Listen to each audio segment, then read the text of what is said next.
Module 5, problem set 4. How many protons, neutrons, and electrons are in an atom of iodine 127 that carries a -1 charge? Okay, the number of protons we can determine by simply knowing that this is iodine. If we consult the periodic table, we see that the atomic number for iodine is 53. There are therefore 53 protons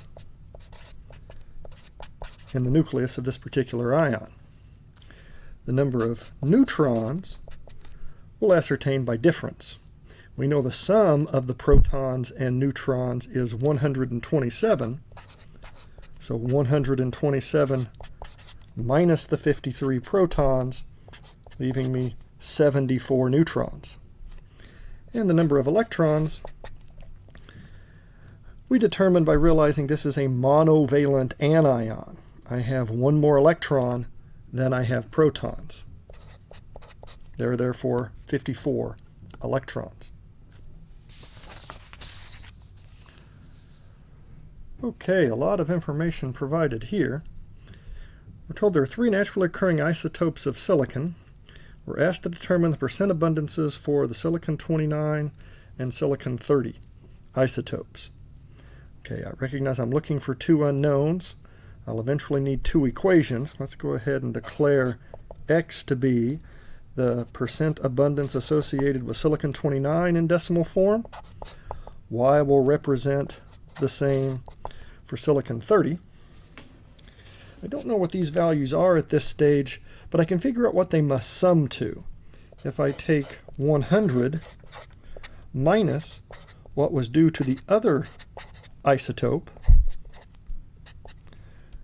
of silicon, I get 7.777%. So in percent form, these would sum to that value. In decimal form, X plus Y must be 0.07777. Okay, and there's one of my 2 equations. Right, the other equation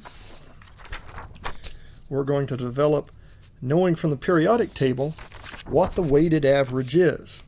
Silicon has an atomic mass of 28.0855. 28.0855. For the sake of space, I'm going to leave the units off here. That's, of course, an AMU. That would be equal to, and now I'll have a term for each of the 3 isotopes. Percent abundance in decimal form for the silicon-28.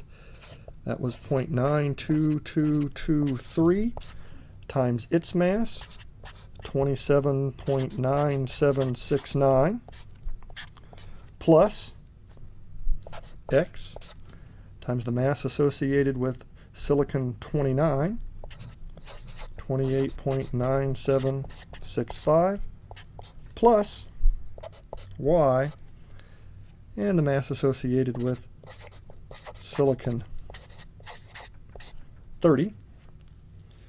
Okay, I do a bit of arithmetic here, collect some terms together, and we've done this before, so I'll assume that you're able to do that bit of arithmetic.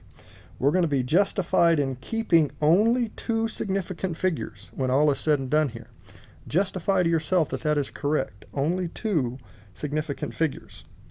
When we do that, we will see that X was 0.047, which means the percent abundance for silicon-29 is 4.7%,